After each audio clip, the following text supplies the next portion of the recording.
Assalamualaikum warahmatullahi wabarakatuh. Bismillahirrahmanirrahim. Alhamdulillahirabbil alamin. Wa bihi nasta'inu ala umurid dunya waddin. La haula wala quwata illa billahil aliyyil azim. Allahumma sholli ala sayyidina Muhammad wa ala ali sayyidina Muhammad. Jamaah Al-Fatih Channel yang dirahmati oleh Allah, mari kita mulai pertemuan kita ini dengan bacaan syukur, yaitu membaca hamdalah bersama. Alhamdulillahirabbil alamin. Selanjutnya mari kita bersolawat kepada Nabi dengan harapan mendapatkan syafaatnya ketika di dunia dan di akhirat nanti. Bismillahirrahmanirrahim. Salawatullahi wassalamuhu ala Ahmad wa qarabatihi wa ala alihi wa ashabihi wa itratihi wa azwajihi. Jamaah Al-Fatih Channel yang dirahmati oleh Allah, ingin kami berbagi kepada saudara-saudaraku dengan harapan ini bisa bermanfaat bagi kita dan menambah berkah hidup kita. Syukur bisa menambah iman dan takwa kita. Adapun yang ingin kami bagikan ceritanya adalah kisah nyata dikejar-kejar rezeki seorang pengamal surat Al-Waqiah. Cerita ini dimulai ketika ada seseorang mahasiswa yang semester akhir, dia mulai menulis tentang buku. Buku tersebut yang pertama berjudul The Biology of Love. Kemudian yang kedua berjudul Hypno-Teaching. Dan 4 buku lainnya yang kesemuanya terjual di seluruh Indonesia.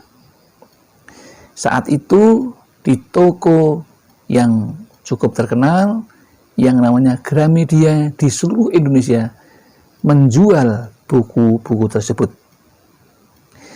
Dan itu berawal dari ketika dia memulai melaksanakan amalan yang berupa suratul Waqiah.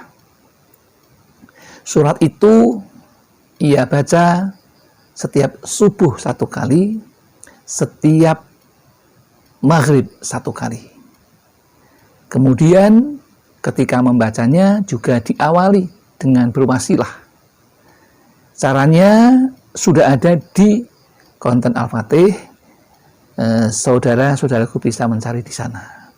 Kemudian setelah membaca doa juga ada di situ.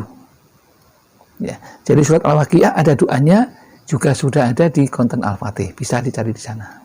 Nah, mulai dari mengamalkan itu sedikit demi sedikit perkembangan ekonomi dari seorang mahasiswa mulai nampak nyata. Bahkan seolah-olah ide-ide itu muncul secara terus-menerus sehingga dia bisa menghabiskan waktunya sebelum pulang ke kampungnya sudah bisa menghasilkan 6 judul buku. Ya. Dan 2 buku bisa bestseller sehingga dengan itu banyak tawaran untuk bedah buku. Bedah buku itu yang pertama yaitu The Biology of Love itu di Cirebon. Kemudian Hypno-Teaching ini yang katakanlah bestsellernya dan waktu itu bisa mendapatkan penghasilan yang cukup bagi seorang mahasiswa. Ada yang dengan royalti, ada yang dijual lepas hak patennya. Semuanya sangat bermanfaat untuk rezeki seorang mahasiswa, lebih dari cukup. Kemudian di samping itu, seolah-olah rezeki itu bertubi-tubi datang. Contohnya untuk undangan workshop dari SMA Negeri 3 Klaten sampai 2 tahun berturut-turut. Kemudian seminar nasional Hypno Teaching di UNY. Kemudian pernah diundang untuk menjadi narasumber seminar nasional Hypno Teaching pada Universitas UKSW Salatiga. Kemudian pernah diundang di sekolah dan pondok pesantren favorit di Surabaya. Pernah juga diundang oleh Yayasan Ummu Sabri untuk seminar nasional di Kendari. Semuanya biaya berangkat, biaya pulang, biaya akomodasi lainnya, semuanya diterima dengan bersih, sehingga katakanlah yang namanya seorang mahasiswa menerima uang sekitar 5 jutaan sudah besar. Tapi tidak berhenti di situ. Ternyata Allah memberikan job yang lain. Ide-ide muncul itu juga yang menggerakkan hati, pikiran manusia itu ternyata Allah. Ada usaha usaha dari jual online, laris, lancar. Kemudian jualan online bibit durian, lancar. Bahkan yang terakhir itu tanpa dinyana Allah memberikan petunjuk yang luar biasa. Dari ketika membuat konten YouTube, membuat bagaimana mengupload dan sebagainya, buat judul, membuat konten-konten YouTube, akhirnya Allah memberikan tambahan rezeki lagi.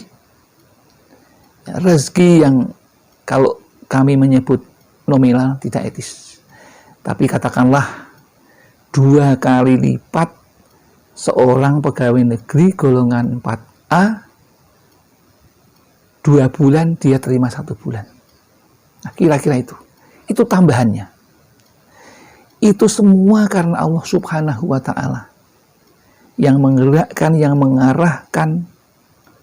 Dia pun tidak tahu kalau akan sampai seperti itu. Itu semua karena Allah Subhanahu wa Ta'ala. Dan kisah ini betul-betul kisah nyata yang bisa dijadikan ibrah atau pelajaran bagi kita. Ternyata man jadda wajada. Siapa yang bersungguh-sungguh, maka Allah akan memberikan apa yang dicari. Maka kisah ini kami angkat dengan tujuan bisa menginspirasi saudara-saudara jamaah Al-Fatih yang barangkali punya kemampuan untuk itu. Yang penting ketika berdoa itu kita ingat kepada Allah. Ketika membaca Al-Quran, surat Al-Waqiah, yang diingat itu hanya Allah. Kemudian setelah selesai dan berdoa, barulah utarakan apa yang menjadi keinginannya. Karena memang Allah sudah mengajarkan kita untuk memohon. Di dalam sholat pun ada permintaan kita yang namanya rizki. Dan itu diajarkan Rasulullah yang namanya ibadah mahdhah. Dan itu diucapkan secara eksplisit, secara jelas.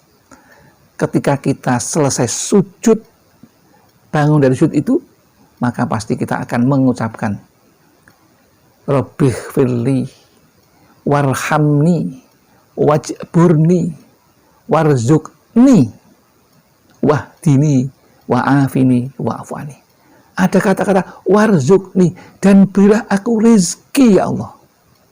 Itu permintaan, dan itu doa itu yang mengajarkan Nabi, berasal dari Allah Subhanahu wa Ta'ala. Itu di situ aja.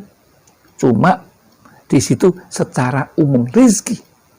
Tidak rezeki bentuk apa dan apa, tidak. Maka kalau Allah mengajarkan seperti itu, berarti kita meminta rezeki, ya minta rezeki. Nanti Allah yang akan menunjukkan rezeki itu apa. Seperti seorang pengamal ini juga tidak tahu kalau tadinya dia akan mendapatkan tambahan uang, rezeki dari menjadi penulis, menjadi pembicara seminar. Enggak terpikirkan sebelumnya. Itu semuanya datang dari Allah. Yang memberikan petunjuk juga Allah. Yang menggerakkan juga Allah. Orang memanggilnya, memberikan rezeki, itu semuanya datang dari Allah.